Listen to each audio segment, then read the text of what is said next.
자, 오늘 요한복음 8장인데요. 이 8장 앞에 7장을 보면은요, 초막절 행사가 있었어요.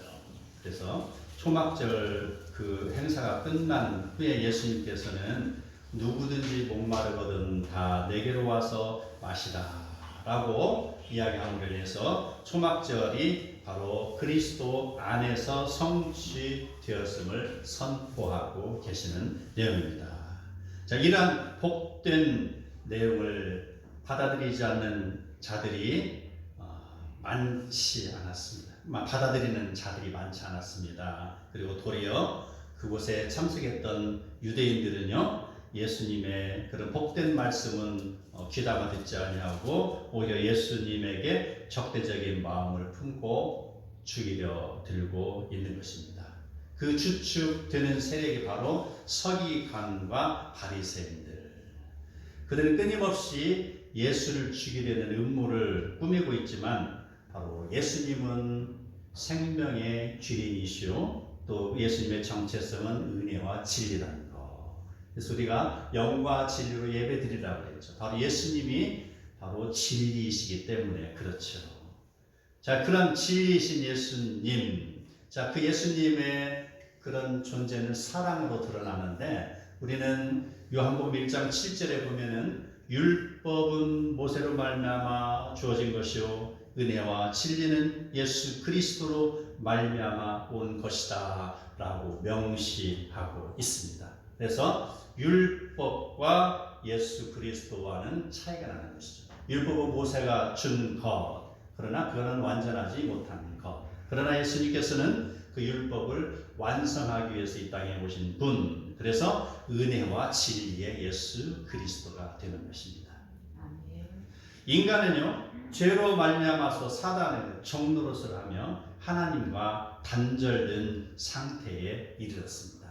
그 하나님과의 단절된 상태를 해결해 주시는 분이 바로 은혜와 진리 안에서, 바로 예수 그리스도의 은혜와 진리 안에 거하는 것입니다. 그러면은 바로 하나님과의 관계가 회복되는 것입니다. 아멘. 오늘 읽은 말씀, 우리가 익히 많이 들어서 알고 있는 내용이죠. 바로 서기관들과 바리새인들이 예수님을 곤경에 빠뜨리기 위해서 간음한 여인을 잡아서 예수님 앞에 끌고 오는 내용이죠. 그래서 그 간음한 여인을 정죄하라고 지금 이야기합니다. 판단을 내리십시오라고 했습니다. 그런데 좀 이상한 것이 발견됩니다. 간음은 한 사람만으로서는 성립이 되지 않죠. 그렇죠? 악수도 어떻게 돼요? 한 사람만 할 수 없는 것이잖아요. 간음은 역시 바로 두 사람이 있어야 성립이 되는데, 잡았으면 왜 두 사람을 동시에 잡아야지 왜 여자만 잡아야 지금 불완전한 고소를 하고 있는 것이죠.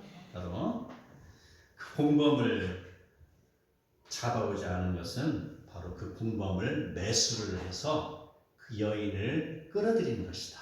간음 현장으로 끌어들이는 것이다. 그러한 것은 바로 서기관과 바리새인들의 음모라는 것을 우리가 발견할 수 있어요. 그런 음모로 규정되는 상황 속에서 바로 그들은 예수님을 의도적으로 곤경에 빠뜨리려 하고 있는 것을 우리가 또 알게 되는 것이죠. 그 서기관들과 바리새인들의 관심은요, 민족의 지도자격인 그들의 관심은요, 이스라엘 중에서 어떠한 잘못된 일들, 죄악들, 이러한 것을 제거하기 위해서 또 올바로 법을 세우기 위해서 노력하는 종교적인 분노가 아니고요, 전혀 율법과 관계없는 예수님을 고소할 조건을 찾고 있는 음모를 꾸미는 것, 오로지 이게 그들의 관심사입니다. 그들의 음모를 자세히 분석해 보면 우리가 바로 알 수 있는 게 있어요. 바로 간음하다 잡힌 여인을 예수께 판결하라라고 지금 내어주고 있잖아요. 그들이 바로 모세의 율법에는 이러한 여자를 돌로 치라 명하였거니와 라고 하면서 지금 예수님에게 답을 내라 라고 했습니다. 이러한 그들의 음모를 율법과 사랑의 법에서 우리는 한번 연구해 볼 필요가 있습니다. 첫 번째, 모세의 율법대로 죽이라고 만일에 대답을 했다면은 그는 예수님 스스로 사랑을 선포했던 그 사랑에 위배되는 것이죠. 그렇다면 여인을 용서하라라고 이야기하면 어떻게 돼요? 모세의 율법에 위배되는 것입니다. 두 개 다 위배되는 것이죠. 이제는 유대의 법과 로마의 법 차원에서 한번 훑어보겠습니다. 자, 예수님께서 모세의 율법을 적용하여서 돌로 쳐 죽여라 라고 하면 그 순간 예수님은 로마법을 어기는 것입니다. 죽이는 것은 로마 법으로 한정되는 것이죠. 그리고 로마법을 적용해서 가늠한 여인을 죽이지 말라 라고, 나는 내게 해당 안 돼, 잠깐 보주, 로마로 가서 해 라고 이야기하면은 바로 모세의 율법을 어기는 결과가 되는 것입니다. 둘 중에 어떠한 판결을 내리더라도 예수님은요, 그들이 파놓은 음모의 함정에서 헤어날 수 없게 되는 것이죠. 이러한 상황 속에서 바로 그들은 불완전한 그런 법정에서 불완전한 모습으로 불완전한 요구를 하고 있는 것입니다. 이러한 모든 상황을 아시는 예수님께서는 그들의 마음을 읽으셨습니다. 그리고 예수님께서 뭐라고 했습니까? 아무런 말도 안 하시고 땅에 앉으셔서 무엇인가 잡고 땅에다 글을 쓰고 있습니다. 이스라엘법에서는요, 그 율법에서 그 사형 선고하는 그런 것은요, 증인이 먼저 하라고 그랬어요. 증인. 그 상황을 가장 먼저 확실하게 아는 사람이 먼저 돌로 치라라는 그런 내용이 있는데, 예수님께서는요, 계속 다그치는 그들을 향해서 한참 동안 침묵하고 있더니 말씀을 꺼내십니다. 그 사람들 주목하고 있습니다. 주목하고 있는 그들에게, 너희 중에 죄 없는 자가 먼저 돌로 치라, 그렇게 하시고 예수님 다시 땅을 바라보고 무엇인가 글을 쓰고 계십니다. 아마 이 상황, 예수님이 무슨 내용을 쓰셨는지 우리는 알 수 없습니다. 그러나 한번 추측을 해봅니다. 죄? 과연 누가 죄를 지었는가라는 것입니다. 한번, 자, 서기관들의 죄를 쓸 수도 있습니다. 바리새인들의 죄를 쓸 수도 있습니다. 그렇게 또 너의 죄도 쓸 수가 있습니다. 인간의 죄를 한번 써보는 것이죠. 과연 누가 죄 없는 사람이 있다는가라고 기록해 보는 것이죠. 그리고 또 한 가지, 그렇게 마음에 흥분이 되어서 그 여인을 정죄하기를 원하는 그 사람들을 향하여서 잠깐 예수님이 침묵하고 계시는 것은요, 그들의 마음을 잠재우기 위함일 수 있습니다. 마음을 잠재우고 그들 스스로 자기의 느낌이 살아나게끔 예수님은 그 시간을 지금 보내고 있는 것이죠. 이런 예수님의 답변, 너희 중에 죄 없는 자가 먼저 돌로 치라는 답변, 이것은요, 서기관과 바리새인들이 기대하는 것처럼 사람을 죽이는 율법을 다루는 그런 답변이 아니었습니다. 이러한 답변은 인간의 원초적인 죄의 문제를 다루고 있는 것이죠. 누구나 다 죄인이라는 걸 지금 이야기하고 있는 것입니다. 가늠하다 잡힌 여인이 죄인인 것처럼 서기관과 바리새인들 모두가 지금 죄인이다 라고 선언하는 것입니다. 다 죄인이야. 지금 너희가 이 여자만 와서 죄인이라고 정죄하고 있지만 너도 죄인이라는 것입니다. 가늠한 여인을 정죄하는 사람들은 자기들의 죄에 대하여는 생각하지 않습니다. 잡혀온 여인의 죄를 바라보면서 나는 저 여인과 같은 불의의 사람이 아니야. 나는 의로운 사람이야. 나는 예배도 잘 드리고 나는 죄가 없는 사람이야. 라고 감상적인 자기의 의에 빠져있는 사람이 아니겠습니까? 요한일서 1장 10절에 보면 만일 우리가 범죄하지 아니하였다 하면 하나님을 거짓말하는 이로 만드는 것이니 또한 그 말씀이 우리 속에 있지 아니하리라고 하였습니다. 바로 누구나 다 죄인인 것이죠. 어디서부터 죄가 시작됐어요?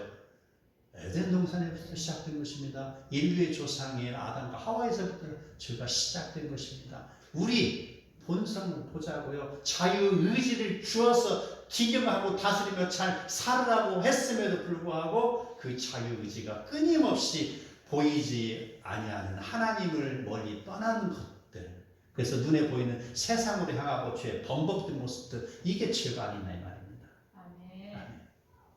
예수님께서 그들에게 너희 중에 죄 없는 자가 먼저 돌로 치라 하시면 예수님만이 죄가 없으시다는 것입니다. 그리고 인간의 죄인님을 지적할 수 있는 분은 오직 예수님 자신뿐이라는 것입니다. 예수님만이 인간의 그런 죄를 심판할 수 있는 분이시지만 예수님마저도 그녀를 정죄하지 않는다는 것입니다. 이 상황을 통해서 우리는 바로 그 현장을 한번 상상해 볼 수가 있습니다. 죄를 짓고 마치 개처럼 질질 끌려와서 두려움에 떨고 있는 그 여인을 생각해 보세요. 생명의 소망이라고는 조금도 남아있지 않고 어떠한 동정이나 누구로부터의 변호나 어떠한 긍휼도 받지 못하고 이제 조금 있으면 돌에 맞아 죽을 수밖에 없는 여인을 예수님께서는 용서하시고 구속의 은혜를 지금 베푸시고 계십니다. 이런 말을 들은 군중은 양심의 가책을 느끼고 어른으로 시작하여서 젊은이까지 하나씩 말없이 그 자리를 떠나고 이제 구경꾼들도 다 사라졌습니다. 그 사라진 장소에는 이제 예수님과 여인만 남았습니다. 그때 예수님께서 여인에게 너를 고발하던 그들이 어디 있느냐고 질문을 던지십니다.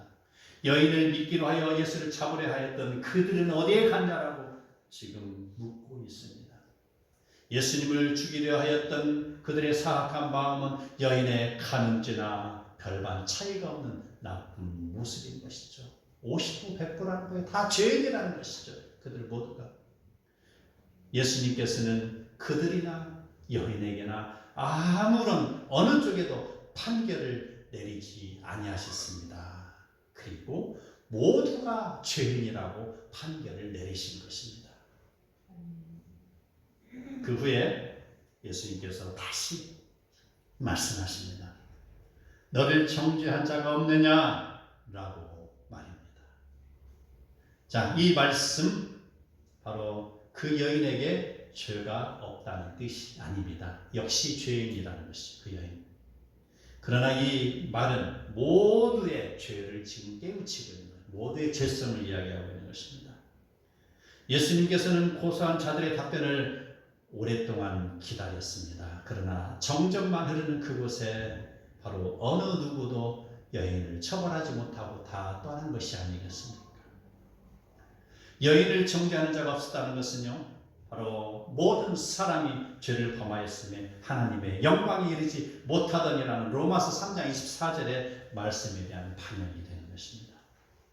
죄인이 죄인을 정죄할 수 없는 것이요, 인간의 죄를 정죄할 수 있는 분은 오직 하나님 뿐이시라는 내용이 되는 것이죠. 이 말씀을 통하여 우리는 바로 서기관들과 그 여인에 대해서 다시 조명해 볼 필요가 있습니다. 서기관들과 바리새인들은 그들 스스로가 의롭다고 생각하는 자들입니다. 그들은 예수 그리스도의 십자가의 대속의 필요성을 느끼지 않는 자들입니다. 나중에 가면 그들은 바로 예수 그리스도의 십자가에 못 박는 자들로 돌변하는 것이죠. 그들은 하나님의 은혜를 거부하는 자들입니다. 그들은요, 세상에 화려한 옷을 입고 있습니다. 거룩한 고상한 언어를 구사하고 있습니다. 그리고 도덕적으로 보이는 엘리트 집단입니다. 거룩한 종교인으로 위장하고 있습니다. 그들은 자기들의 의로움으로 가득 차 있습니다. 그러니 하나님의 은혜가 채워질 공간이 없는 것입니다. 이제 붙잡혀와서 부들부들 떨고 있는 여인, 그 죄를 저지른 여인은 인간의 본능에 의해서 저지른 가장 원시적인 죄악을 저지른 것입니다. 그녀는 어느 누구의 그런 도움도 받을 수 없는 처지에 있습니다. 비참한 처지에 있습니다. 이제 그는 세상에서 가장 밑바닥으로 떨어져서 이제 조금 있으면 돌에 맞아 죽을 운명에 처해 있는 것, 그러한 상황 이제 급합니다. 자기의 내면의 컵에는 아무것도 없어요. 아무런 의로움도 없는 거예요. 나의 잘했다는 거 아무것도 내세울 수 없는 그저 빈 그릇에 불과합니다. 그랬을 때 바로 하나님의 은혜를 더욱더 갈급한다는 것이죠. 그러한 자는 바로 하나님의 은혜를 부어주셨을 때 그대로 다 흡수한다는 거예요. 그래서 예수님께서 바로 고아와 과부와 가난한 자를 다 도우라고 한 이유가 무엇입니까?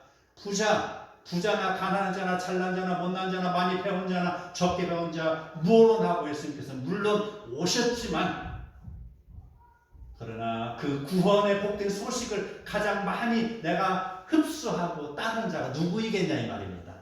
많이 가진 자, 부한 자, 자기 위에 빠져있는 자는 아무리 은혜를 부은들 그에 채워지지 않는 그런 그릇이 되는 것이죠. 그러나 이 여인과 같이 가장 불쌍하고 세상에서 조롱받고 바로 짓밟힌 사람들이야말로 가장 은혜를 사모하는 자들이라 이 말입니다. 예수님께서 그 여인에게 말씀하십니다. 나도 너를 정죄하지 아니하노니 가서 다시는 죄를 범하지 말라. 예수님이 세상에 오신 것은 정죄함이 목적이 아닙니다. 죄에 빠져있는 자를 구원하시기 위한 것입니다. 그래서 바로 잃은 양을 구원하시기 위해서 오셨다고 요한복음에서 말씀하고 있습니다. 로마서 8장 1절에 보면 그러므로 이제 그리스도 예수 안에 있는 자에게는 결코 정죄함이 없다고 하였습니다. 여인이 죄를 범하였듯이 누구든지 이전에 아무리 큰 죄를 범했다 할지라도 이제 자기가 지은 죄를 다 회개하고 용서함을 구하는 자, 그러한 자에게는 이제 바로 결코 정죄함이 없다는 것입니다. 아무리 큰 죄를 저질렀다 할지라도 아무리 씻어도 지워지지 않는 그 주홍같이 붉은 죄악이 있다 할지라도 예수 그리스도의 보혈로 씻으면 다 지워지는 것이죠. 예수 그리스도 안에 있는 자에게는 결코 더 이상의 정죄함이 없습니다. 아멘. 이 말씀은 하나님이 인간에게 베푸시는 은혜요 구원으로의 초대입니다. 인간은 어떤 도덕이나 철학이나 종교나 자기의 의로움으로 구원의 길을 갈 수 없습니다. 그러나 그 길은 오직 하나님의 은혜를 인하여 갈 수가 있는 것입니다. 죽을 수밖에 없는 여인을 하나님의 은혜만이 구원할 수 있었던 것처럼 서기관과 바리새인들이나 죄악에 물든 우리는 오직 하나님의 은혜를 인하여 구원의 문을 달려가는 것입니다. 지금도 세상에는 많은 사람들은 율법과 은혜의 경계선에서 지금 헤매고 있습니다. 하나님과 사람 사이가 율법 아래서는 어떻게 됩니까? 바로 감옥 안에서 죄수와 죄인 간의 경계가 이루어지는 것입니다. 그리고 검사와 피고인 간의 관계가 형성이 됩니다. 그러나 바로 심판자 앞에 선 죄인은 바로 사형수일 뿐이지만 하나님의 은혜 안에 있는 자는 어떻게 됩니까? 됩니까? 바로 아버지와 아들과의 관계가 형성이 되는 것입니다. 집을 떠난 그 탕자가 바로 세상에서 힘든 그런 여정을 겪고 그때서 느꼈습니다. 내가 죄인이었구나. 내가 아버지의 품으로 돌아가야겠구나 라고 그가 뉘우치고 아버지의 품으로 돌아갔을 때 그 아버지는 통구 밖에서 날이면 날마다 그 떠난 아들을 기다리고 있었던 것처럼 바로 아버지와 아들의 관계가 형성이 되는 것입니다. 믿음으로 말입니다. 그리고 아버지와 아들과의 관계는 바로 구원받는 대상으로 들어가는 것입니다. 아멘. 누구든지 자신의 가는 길이 잘못된 길이라는 것을 알게 되었으면 어떻게 됩니까? 아는 순간 어떻게 해야 돼요? 돌아와야 됩니다. 그것도 마치 이제 그것도 무감각해서 잘못해서 한 발 내어디뎠을 때 어떻게 됩니까? 죄악으로 내가 수렁의 길로 한 발 내어디뎠습니까? 그런데 내어디뎠는데 문득 생각이 납니다. 아, 우리 성경 통독 볼 때 이 말씀이었지? 1:1 양육할 때 돌아오라 그랬지? 그 말씀 생각하고 어떻게 돼야 돼요? 바로 유턴해야 돼요. 바로 다시 와야 되죠.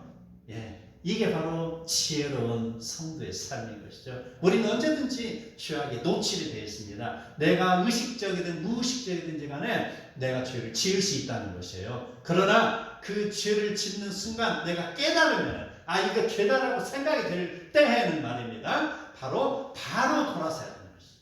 바로 아니다라고 죄는 밀쳐버리는 것이고 바로 그리스도의 품으로 와야 된다는 것이죠. 예, 이렇게 해서 바로 돌아오는 자를 하나님은 언제든지 용서하고 받아주시는 것입니다. 하나님으로 인하여서 또 예수 그리스도로 인하여서 죽음을 면하게 된 여인에 대하여서 성경은 더 이상 기록되지 않았습니다. 아마 그 여인은 예수님을 평생토록 따라다니는 마리아일 수도 있습니다. 아니면 마르다일 수도 있습니다. 지금 사람은 바로 이 자리에 있는 저와 여러분이 그 죄를 저지른 여인일 수도 있다는 것입니다.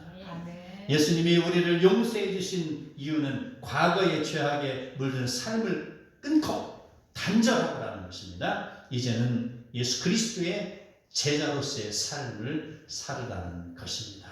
아멘. 하나님께서는 의롭지 않은 자를 의롭다 하셨습니다. 우리를 하나님의 자녀로 삼아 주셨습니다. 그리고 하나님께서는 바로 우리에게 영원한 생명을 선물로 주셨습니다.